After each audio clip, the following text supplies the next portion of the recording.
Can I tell you about one of my most difficult times in Africa? Like the most difficult. I want to tell you about it because I think it'll provide good context. And then for those who are in East Africa, it's going to be so helpful for you to have this information. I haven't shared this in so long. I have shared it before on this channel. There were two situations that were like this with my two youngest daughters. This was the first time this had ever happened when I landed in Africa. And my husband and I, we got pregnant back to back, two children, okay? Two baby girls. But with both of them, I was a high-risk pregnancy. I had never been high-risk before. But obviously, the more children you have, the more issues that can come along, because obviously your body, like, after 3 children, you know, it's just a little different. if you know, you know. But with both of them, I was high risk. And so I was in Dar es Salaam, Tanzania. We had landed in Tanzania and in August. And by December, I was pregnant. I was like 5-6 weeks pregnant. No, sorry, by January is when I found out. So I got pregnant in November, December. Guys, we might go in. These mosquitoes are ghetto. But so I found out I was pregnant. I was on a trip to Zanzibar and I was not feeling like myself. I remember even the tour guide in Zanzibar being like, "Are you okay?" Like, this guy don't even know me and he looking at me like, "You look like you about to pass out." And it was like, yeah, I'm super tired. I thought I just didn't like Zanzibar. Lo and behold, we get back to Dar es Salaam, your girl's pregnant, okay? Within months of arriving. Like, can you just picture that with me for a moment? You arrive to Africa, and within 4 months, you're like, oh snap, I'm pregnant in Africa. And so a lot of people would see that and be like, okay, well, I'm going back to America. Obviously we didn't. So I'm pregnant, but at 20 weeks pregnant, my water breaks, y'all. I kid you not. And anybody that's in healthcare, anybody that knows the woman's body, knows pregnancy, knows that's a medical emergency. When your water breaks at 20 weeks, that's like ER, like medical emergency. Everything's crashing down around you. Your womb is in danger. The baby's in danger. Everybody's in danger, okay? And so I go to my favorite hospital in Tanzania. To this day, when I think about healthcare, I often think about that hospital. I'm in Mauritius right now, but I joke with my husband. I'm like, if we were to have another baby, I'd probably want to have the baby in Tanzania, because I'm just familiar with that healthcare system. And I just kind of know, like, it just worked. Like, I know it working with a high-risk pregnancy is just like, that means it just works, you know? So I joke with him like that. Like, if we get pregnant again, I may be going back to Tanzania, okay, to have the baby. Because the way that I was cared for at this particular hospital called Aga Khan, Agakhan, I believe that it is founded in Kenya, but it's the best in East Africa. I wish I still had footage, y'all. I should have took footage. The hospital is just so immaculate, so beautiful. They have like, and I'm from Ohio, so there's context when I say I've never seen a hospital like this. For us in Ohio, we have like Grant Medical Center, which is fine, very clean, whatever. But this hospital, Aga Khan, there's like, you walk in, there's an outdoor area, there's like balconies. It's like, this is like a dream. Like, what? And they were so efficient, they were so kind. So this was the most stressful point of my life, period, hands down. And I just remember to this day, this was 3 years ago, I just remember to this day the care that I got. Like, the doctors came in and prayed with me, one Christian, one Muslim.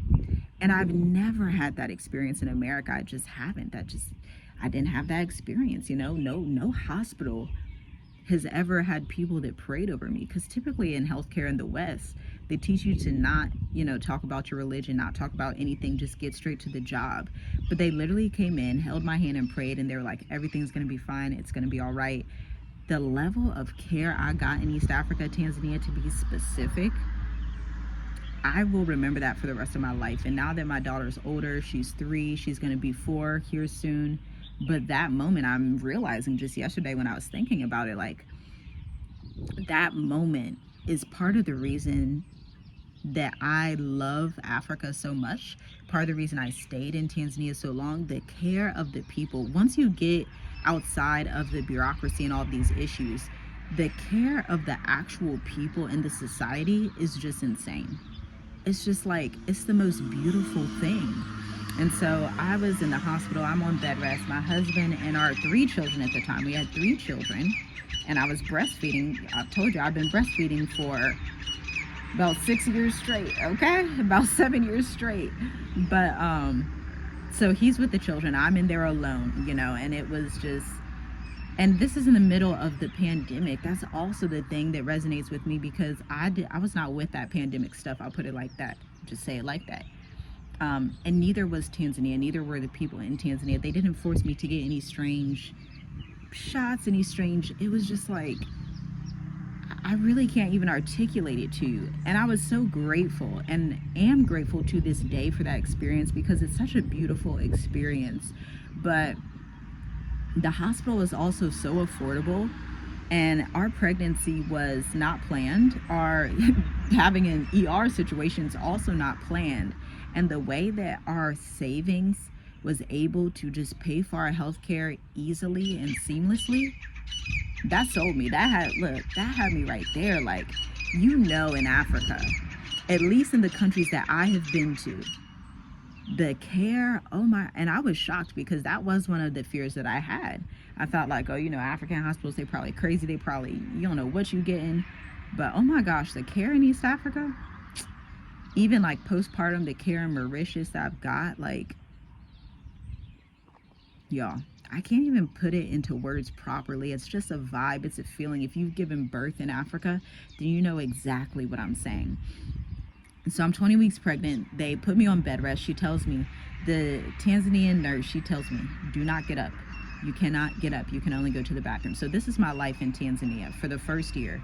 Very stressful. I'll just put it like that. Very stressful. Not due to Tanzania itself, but due to this pregnancy, this, you know, high risk. Now I got to sit in bed for 5 months straight. I got to sit in bed, but I was willing to do anything to make sure my baby came out healthy, right? And so that's what I did. I sat in bed. I had my Dada Wakazi, which means somebody that worked for our house, and she would like bring me food, all these things. And I remember her to this day. I can't wait to one day see her again. So we've just had, we have an amazing team in Tanzania. Shout out to our team of Tanzanians, okay? Because they are just like, unforgettable people. I can't wait to go visit. But so she would bring me food. My husband, he would bring me food. The kids would come up and see me. I have to stay in bed all day. I look at my legs.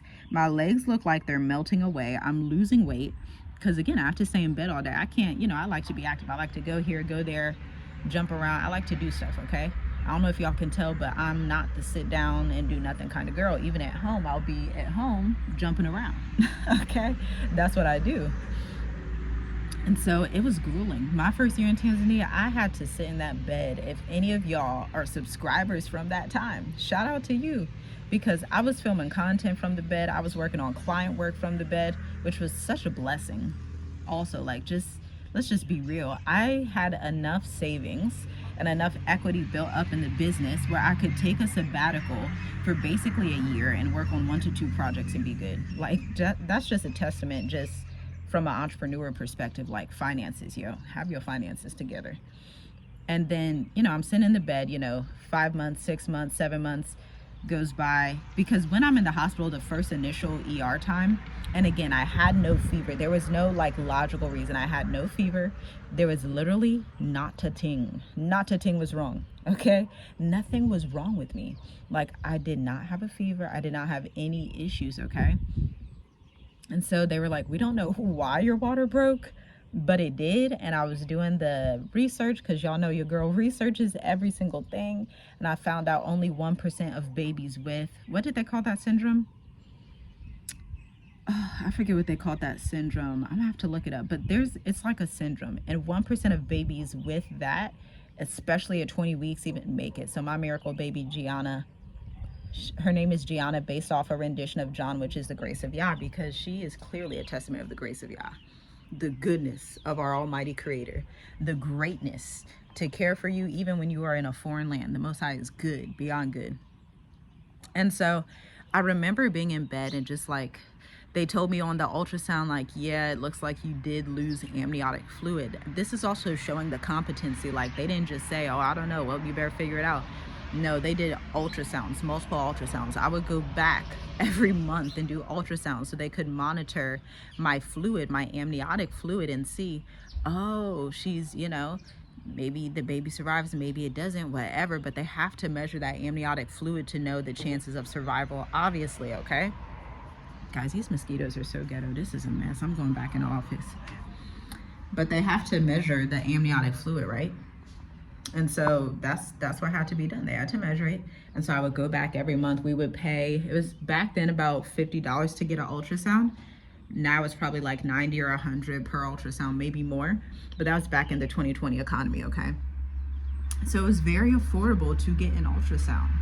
And I would go back every month, and my amniotic fluid slowly started to return, or like it just stayed, and I don't know how that works, but at one point my belly was literally flat, and I'm 5 months pregnant. Within months, my belly is big again, and it's like, oh, I don't know if amniotic fluid rejuvenates itself. I don't know if that was a miracle. I don't know what it was, okay? But I will tell you one thing that is also a testament to the power of the Creator. Like, there was a point where I was like, okay, I started to catch on, I think this is more spiritual than anything. And so instead of complaining, freaking out, being just wild and insane, this is why I'm a huge advocate of solutions oriented thinking, because I've lived it. I've birthed my children by being solutions oriented and not complaining, not saying that, people who have different diverse reactions to different things weren't, but this is my testimony, this is my story, this is how it happened for me. And that's just like, I never complained, I never like, oh, I hate Africa, I hate people, I hate, like, that's not it. And so I remember distinctly, this is baby number 4, praying over my belly, praying whatever it was that was attacking me, that it would be bound in the blood of Yahusha, and that I pronounced healing over my belly. I was reading the book of Tobit, which is an Apocrypha book, and I was just like really going in, like in my prayer life, in my bed. I was going in and like commanding that my baby would stay in my belly until she was due in July, okay? And so it worked out. Like, I gave birth at 39 weeks pregnant, y'all. That's not the end of the testimony. Y'all thought that was the end. Giving birth, that ain't the end of the testimony. Okay. So I gave birth at 39 weeks 3 years ago. Her birthday's coming up, so that's why I'm thinking about it. I gave birth at 39 weeks pregnant. Not only was that whole thing a testimony, but y'all get this. Me and my husband had still planned a home birth, and our doctor said, yeah, it's good to go. It should be fine, whatever. So we're planning this, but we're working with a midwife, okay? We're working with a midwife, and she comes and she says, on the day I give birth, I didn't know I would give birth this day. She texts me one day, and she's like, hey, I broke my foot. I'm not gonna be able to make it. I'm like, I'm 39 weeks. Lo and behold, later that day, I start having contractions, and we birth our 4th child by ourselves with our friend from America who came. I called her, I was like, look, I'm in labor. My midwife she broke her foot. My midwife broke her foot. And so she just rushes over, and she's a Christian. She's a Bible believer. I believe in times of birth, you need to have people that you trust around you. I'd rather be alone than be around people I don't trust. Okay, I'll put it like that. And so she rushes over. And yeah, she's with me.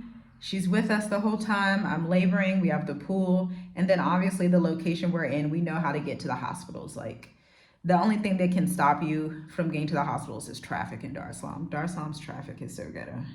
It's like, I'm not going to go into that. But yeah, so we give birth to our beautiful baby girl in the pool. She's healthy. We get all the mucus out of her. And, we know all the things to do, clamping the umbilical cord. Again, y'all, before I was in marketing for 9 years, I was in healthcare. So these are like, it's not like that. It's not that far away from me. It's not like something that's like, oh my gosh, you just up and, like I study, okay? Your girl studies healthcare. Your girl was in healthcare. That was my 4th child at the time. And it turned out to be such a beautiful experience. Like, that is a testimony I will clearly remember all of my life. And it's also a testament on how to react in hard seasons. That by far was the hardest time in my life period, by far, because you're in a foreign land, you're in a hospital, your husband has to be with the other children. At some points, you're in the hospital alone. You're just like, well, my phone is dead. I can't do nothing. I have no books with me. I'm just sitting there looking around like, guess I'll just sit and look around. There's not much else I can do. And so that is our testimony of having one of our children abroad. If you want me to do another testimony of our 5th child abroad, just let me know and I'll give you the details. But it's a testament of, in hard situations, don't fold, definitely don't complain, definitely don't have a bad attitude, and use the power of the Most High Yah. That's what the blood is for. That's what Yahusha died for.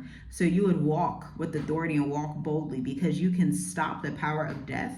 You can stop the power of anything, keyword, if you believe. If you believe, it is so. So hopefully that inspires you, encourages you, and also lets you know, like, Africa is more, and I don't know about y'all's countries in Africa. Your girl has lived in Tanzania and Mauritius.